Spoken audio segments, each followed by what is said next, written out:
Eu tava terminando de ler um capítulo aqui de um livro, e ele fala sobre a questão da gente não ser programado, né? Vamos dizer assim. Eu não gosto muito dessa palavra porque ela lembra muito os coach, mas a gente é mais condicionado a olhar resultado, né? Ou seja, ou você é bom ou você não é, ou você chegou lá ou você não chegou. E a gente nunca é programado efetivamente para ver o progresso. E quando isso acontece, que aí vamos pegar aquela ideia de medalha de participação e tal, a gente tende a desvalorizar. É claro que você participar é importante e você ter o resultado também é importante, né? Às vezes até mais importante. Mas o que acontece? A gente não pode valorizar só um ou outro. A gente não pode ficar super valorizando apenas um ponto. A gente tem que olhar para os dois. Porque normalmente, se eu só olho para uma ponta, a ponta do resultado, e aí vou pegar aqui o mercado de modo geral, o que a gente tem no mercado? Ah, o resultado é você ter dinheiro. Então, se eu só tenho dinheiro e não importa o meio, eu posso fazer qualquer coisa e eu entro em conflitos morais, até conflitos éticos, legais, jurídicos. E se eu só olho o processo, sem olhar o resultado efetivamente, tudo parece muito bom. É uma coisa que eu brinco muito com relação a alguns clientes que eu atendo, algumas pessoas que eu converso, principalmente quando a gente fala de marketing, por exemplo.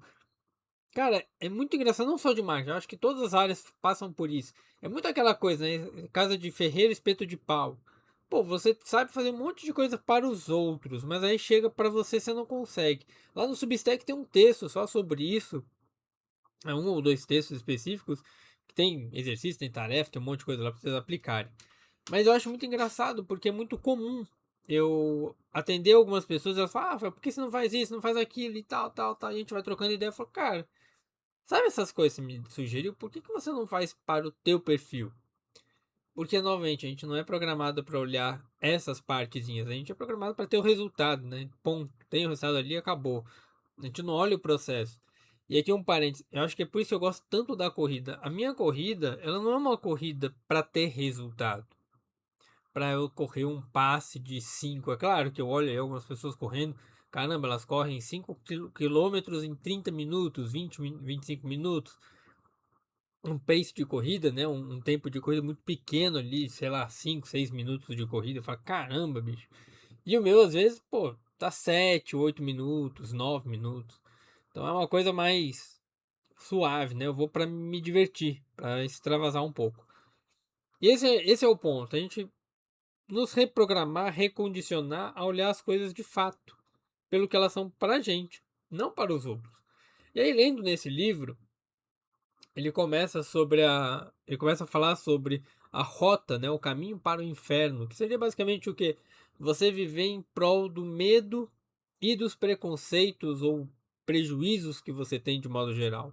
Então os medos são aquelas concentrações, né, preocupações ali futuras, pressão social, o instinto de sobrevivência que você tem, então a comparação, a competição, aquela coisa toda, o estresse emocional que você tem, os seus sentimentos, o senso de fracasso e por aí vai. E os prejuízos, eles são aquilo que foram moldados a partir do seu passado, ou seja, o medo é algo futuro e o prejuízo, efetivamente, ou preconceitos, ele é sobre o seu passado, é como você veio lá de trás, que aí são os seus hábitos, seus vícios, a sua própria experiência passada, suas crenças, as suas performances passadas, a média que você tem das suas atividades, o teu próprio ego, o teu imaginário, coisas nesse sentido, né, os teus viés. E aí você começa a entender que, cara, realmente, o meu medo pode ser referente ao passado, porque é a média que eu tenho, de caramba, eu não quero viver mais 10 30 40 anos do mesmo jeito. Eu não quero mais voltar àquela estaca que eu estava, aquele estado anterior que eu estava. Eu quero uma coisa diferente. E isso é muito curioso, porque quando a gente vai para a área clínica, por exemplo, a área humana de modo geral, né? Mas a área clínica, na minha visão, cara, você vê as pessoas cometendo os mesmos erros. Você vê as pessoas fazendo as mesmas atividades, investindo nas mesmas coisas e elas não mudam. Não porque elas não querem mudar efetivamente. Às vezes acontece, ela não quer mudar e tudo bem. Mas porque ela não sabe fazer aquela mudança. Porque ela está sempre sendo condicionada pelo seu passado, pelas suas experiências anteriores. E aí você começa a parar para pensar assim, cara, tá, e aí o que eu faço para mudar? Por exemplo, eu tenho um monte de videogame aqui que me lembra do meu passado, mas não é uma coisa que eu fico perdendo tempo. Eu não sento para ficar jogando. Eu jogo uma coisa ali, outra aqui. um momento, às vezes, pô, tô mais em paz, já fiz meu trabalho, já fiz minhas coisas, posso jogar um pouco. Não é aquela coisa, não, vou ficar aqui, vou jogar, não sei o quê. Agora com criança em casa é mais difícil ainda, né? Ontem, por exemplo, foi um dia que eu nem toquei no videogame. Foi muito engraçado, porque assim, pra mim é inimaginável um dia que eu não toque no videogame. Claro, tem milhares, desde que minha filha nasceu, tem milhares de dias assim. Mas é um pouquinho desse caminho de você olhar assim e falar, cara, o que que eu tô construindo? O que que eu tô fazendo? Qual atividade eu preciso modificar aqui para chegar onde eu quero? E eu vejo isso muito em alguns clientes que eles falam assim, cara, eu tava num CLT, aí eu, pô, virei autônomo, agora eu tô com tempo pra caramba, agora eu vou deslanchar. Eu falei, você não vai, você não vai. Ele, como assim não vou? Eu falei, não vai. Porque o seu hábito não é fazer isso. A média dos seus comportamentos não é fazer esse deslanche, esse investimento em você mesmo. E isso acontece com muita gente. As pessoas olham para o CLT e acham que essa pessoa está aprisionada lá.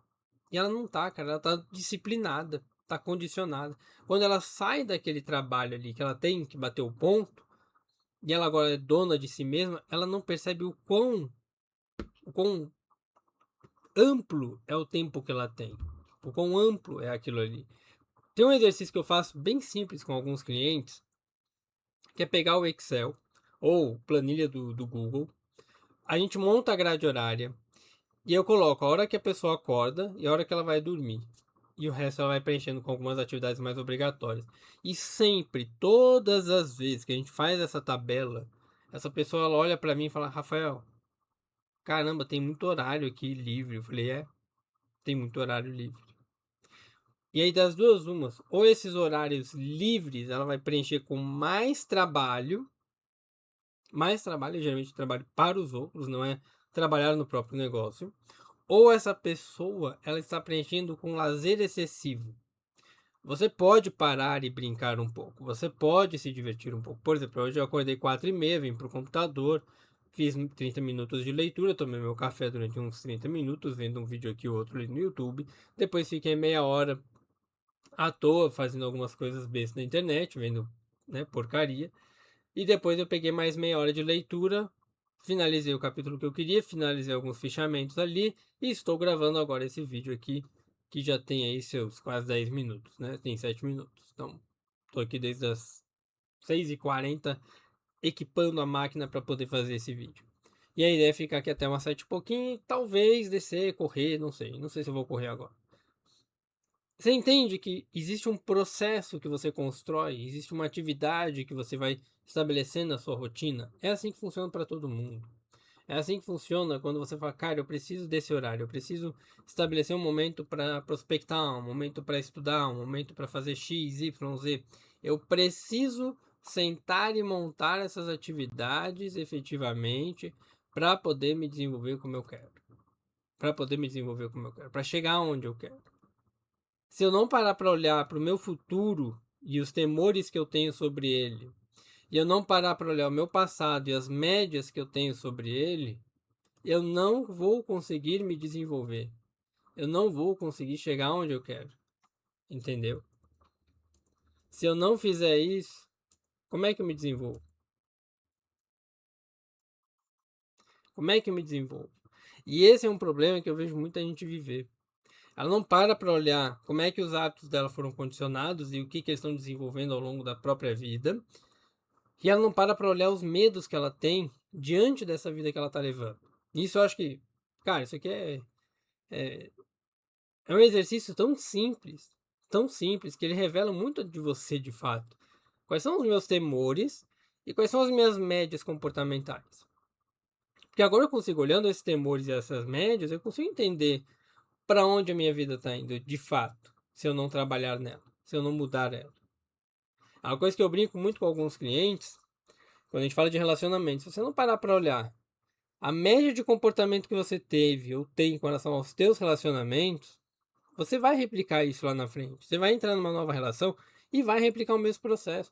Se você não parar para olhar como é que é teu padrão comportamental sobre o dinheiro, não importa se você ganha R$ 10, R$ 1.000, 1 milhão, você vai gastar da mesma forma. Porque o dinheiro que entrar e sobrar, você vai pegar esse dinheiro e vai fazer besteira com ele. Você vai gastar onde não deve.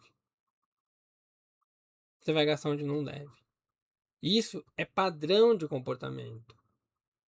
Aí entram aquelas técnicas, né, SMART, método não sei o que de produtividade, que é estabelecer uma meta específica, uma meta mensurável, realista, baseada no tempo e não sei o que. E realmente são coisas muito boas, assim, elas servem muito pra gente, mas qual que é o grande problema? É que essas metodologias, elas não atacam, elas não falam efetivamente sobre os nossos, vamos pensar assim, o nosso drive interno, a nossa motivação interna, o nosso estado interno. O que eu estou sentindo sobre aquilo? Esses dias eu estava vendo uma sequência de histórias assim de uma pessoa que eu gosto bastante, tal, e ela falava de venda. E ela falou uma coisa que assim, tem um livro que é muito bom, que eu gosto bastante, deixa eu ver se eu acho ele aqui no Kindle.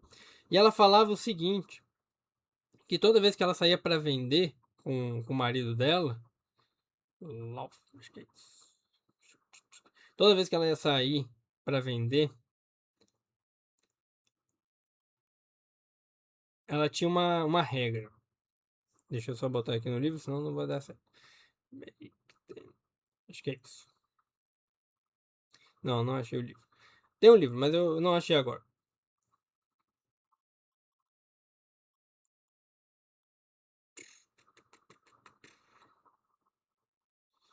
Tem um livro que eu queria pegar, mas eu não tô achando ele.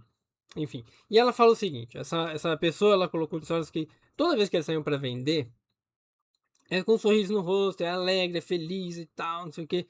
E isso é venda. Porque ninguém vai comprar de quem tá triste o tempo todo. Ninguém vai comprar de quem conta história tristezinha o tempo todo. Eu lembro de uma vez que eu e minha esposa, a gente foi fazer um piquenique com as crianças, e a gente pegou, foi pra beira ali do lago e tal, não sei o que, no parque aqui da cidade. E, cara, sentamos, preparamos tudo, botamos pano e tal, a gente tá começando a comer, aí chega o cara. Ah, desculpa casal, desculpa família, plá, plá, plá, plá, plá. Puta que pariu, velho, só fala o que você quer. Aí, tô vendendo aqui um docinho, acho que era um brigadeiro caseiro. Aí eu já naquela meio assim e tal, ele, pô, porque eu tenho um sonho de ir pra... Eu falei, quanto que é o brigadeiro? Ele, 10, 15, não lembro quanto que era o brigadeiro. Falei, tá, beleza. Aí eu olhei pra minha esposa, era uma caixinha assim, vinha uns quatro. Aí tinha vários sabores, aí tinha uns que eu pedi pra ele tirar ali, que a gente tinha alergia. Aí ele, enquanto ele foi pegando e me dando, ele foi continuando a história dele, e eu só pensava assim, cara, eu não quero saber da sua história triste e o seu sonho, eu só quero saber o preço, tipo assim, seja objetivo, seja pontual. Porque esse é meu drive interno. Eu sou um cara muito pontual, muito objetivo. Eu não quero historiazinha. Eu quero. O que tem que fazer é isso, pronto, vamos pra frente. Vamos pra frente, vamos seguir. Essa coisa de ficar olhando o passado, a história triste, não sei o que. Cara, não. Tanto que esse tipo de exercício que eu acabei de citar pra vocês, né? Olhar os medos, os prejuízos, essas coisas. É um exercício bacana, mas, cara, pra mim, particularmente, é um exercício difícil, porque eu tenho que parar, ficar pensando. E eu sou mais de sentar e fazer, vamos. É claro que eu vou planejar, é claro que eu vou ter minhas inseguranças, isso aí faz parte do processo, mas é uma coisa que, cara, vou sentar e vou fazer, vou correr atrás. Então, quando a gente começa a olhar quais são os nossos drives internos, ou seja, os nossos condicionamentos, que boa parte dos livros de produtividade não fazem essa reflexão, fica mais fácil de você poder se desenvolver. Fica mais fácil de você entender o que está acontecendo. E aí, a partir desse movimento de olhar para dentro e entender o que eu quero que me mova, eu consigo colocar a minha criatividade, a minha criação, o ato de criar, em voga. Né? Eu consigo colocar ele para frente. Porque eu penso sobre ele, eu consigo executar sobre ele, eu consigo fazer algo ali em cima. E é uma coisa muito comum eu ver nas pessoas, e aí pegando, né, com base no que o livro traz também, ele traz ali 5 tipos de distratores que a gente tem, distrações, distratores, que é as desculpas que nós damos, que é aquela coisa do ficar reclamando da vida, e é péssimo, porque assim, você vai sempre achar uma desculpa, uma justificativa, e quando você não tiver, você vai falar, porque a vida não é justa. Cara, a vida não é justa, ponto, aceita, segue em frente, bora. Qual é o próximo passo? Qual é a próxima coisa? Pô, não é justo que eu esteja aqui na internet há tanto tempo e não tenha faturado milhões. Não é justo que eu tenha nascido nessa família, neste bairro. Não, não é. O que você está fazendo para sair disso? O que você está fazendo para. Pô, não é justo que eu tenha crescido, sei lá, com precariedade financeira, né? Tanta, como é que é? Escassez financeira. Não, não é. O que você está fazendo para melhorar? Ah, não é justo que minha esposa não me valorize como eu gostaria. Não é. Bora. Próximo. Parece ruim. E eu entendo que para muita gente, e eu acho que essa é a grande mágica do mercado, para muita gente precisa ainda ficar tentando remoer aquilo, tentando entender aquilo, o que que aconteceu, o que que não. Só que deixa eu te contar um negócio. O nosso cérebro, ele é uma máquina de justificativo, uma máquina. Ele vai buscar padrãozinho e ele vai buscar gap de informação o tempo inteiro. Ele vai buscar uma justificativa para um padrão de comportamento o tempo inteiro. Então, até uma justificativa não ser validada por você, ele vai continuar naquilo ali. Ponto. Esses dias eu fui numa feira japonesa aqui, aí tinha lá uma taróloga, formada graduando em psicologia e tal, não sei o que, ela atua lá há 10 anos como cartomante. E, cara, eu acho muito legal esse mercado místico, porque assim, é uns negócios muito bizarros.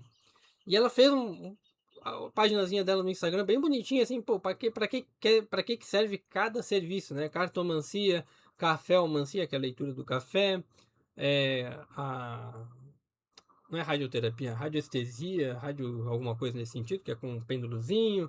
E, cara, ela tem uns 3, 4 serviços ali, e cada um ela foi explicando. Ah, mentoria emocional e tal. E todos, pra mim, parecia tudo a mesma coisa. Mas, cara, ela fez um negócio bonito, bem feito. Botou os depoimentos, pensou, caramba, ninguém nunca me explicou isso e tal, tal, tal. E ela vai explicando, né, os processos ali. E esse é o ponto. Vai explicar porque faz sentido. Se faz sentido, ou seja, faz sentir, faz você sentir, você valida.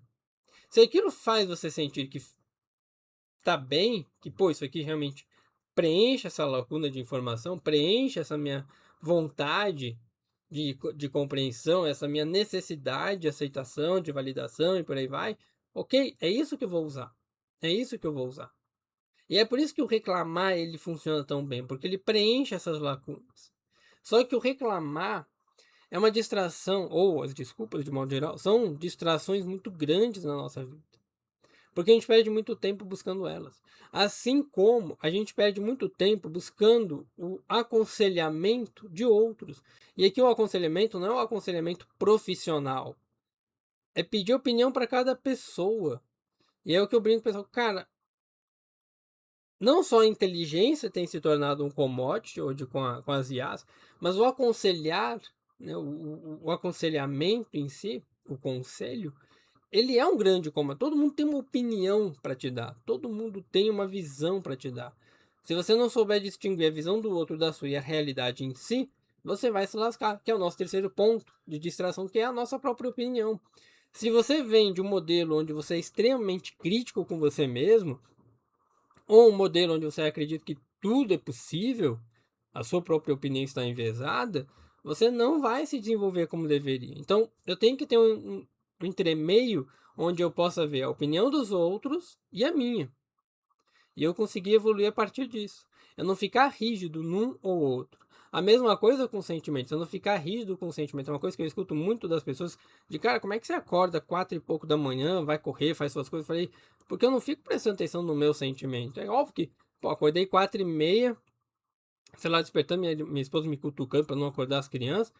E eu olhei assim, desliguei o celular e falei, caramba, tem que levantar. Eu falei, pô, mas eu queria dormir mais um pouco. Eu falei, não, eu tenho que trabalhar, tem que fazer, bora.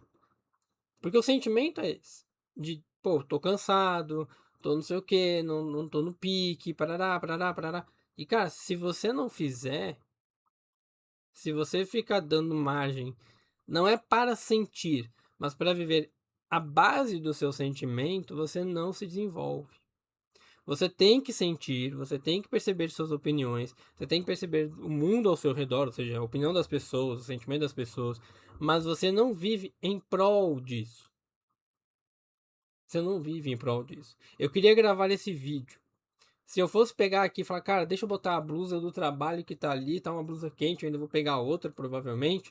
E aí, sabe, você vai se organizar todo, vai perder o tempo do negócio, de gravar. Vai perder tempo. Então faz o que você tem que fazer. Sente e se organiza. Sente e faz. Ponto. É uma coisa que eu brinco com o pessoal, cara, você faz vídeo longo, sim. porque é o vídeo que eu preciso fazer. Não é o vídeo que vocês precisam, talvez. Que a plataforma demande. É o vídeo que eu consigo sentar e fazer pra me sentir que tá legal, tá bem feito. Tá bem feito. Então a gente tem que ter um cuidado de o que é a opinião do outro, o que é o sentimento, o que é o meu, o que não é, o que é real, o que não é, pra gente não se distrair tanto. A mesma coisa quando a gente tem múltiplas opções. Eu falo isso como leitor. Cara, tem um monte de livro que eu gostaria de ler, mas eu tenho que selecionar o que eu vou ler. Selecionar melhor. Então hoje eu tenho livros bem específicos. Esses dias uma empresa que eu assinei lá, Clube do Livro, ela chegou, você quer assinar os próximos 5? Eu falei, não recebi nem os desse ano ainda. E aí deu mó bate-boca ali. O cara falou que alguns eu não ia receber porque estavam esgotados. Eu falei, cara, como é que você me vende um negócio esgotado e tal? Eu falei, olha, até resolver isso aqui não faz nem sentido pensar em renovação. Isso é distração por escolha. Isso é uma distração por escolha. Nós ficamos desenvolvendo expectativas irreais sobre milhares de caminhos e a gente entra numa paralisia de escolha, de decisão, porque a gente fica com medo de tomar a decisão errada. E é aquilo que eu falei no vídeo anterior, não existe decisão certa ou errada, existe fazer dar certo. Então, escolha uma coisa, não fique tendo muitas opções. Eu tenho 3 tipos de leitura que eu faço hoje. Leitura sobre criação de filho, que está aqui na minha estante. Leituras para o meu trabalho, que são áreas mais clínicas. E as leituras que eu tenho como prazer de ler. Que aí são a leitura de desenvolvimento pessoal como um todo. Coisas mais científicas e menos científicas. Ponto, acabou.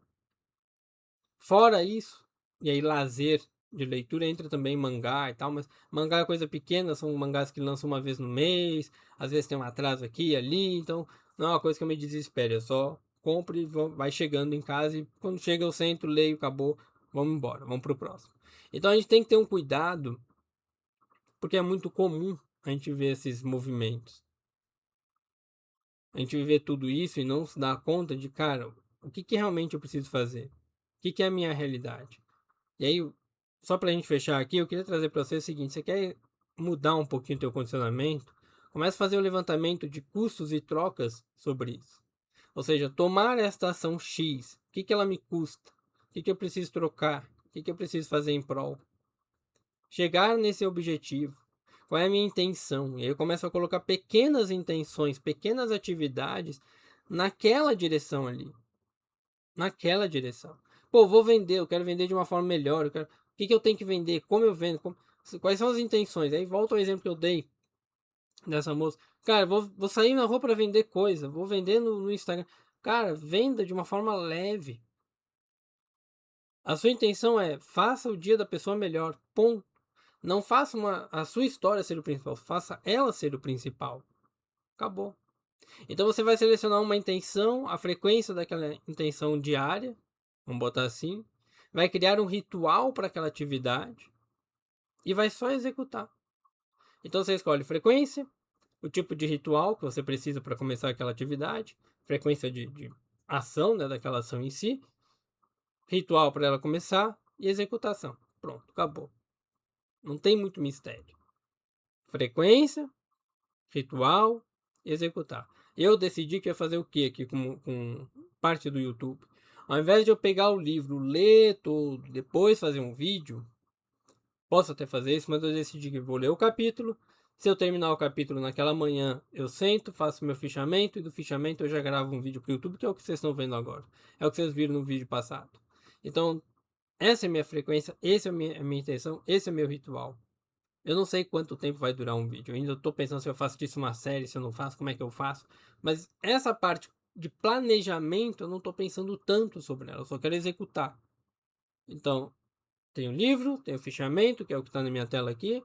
E eu vou lendo o que eu anotei, o que eu ponderei ali sobre aquilo ali que eu acho importante. Pronto.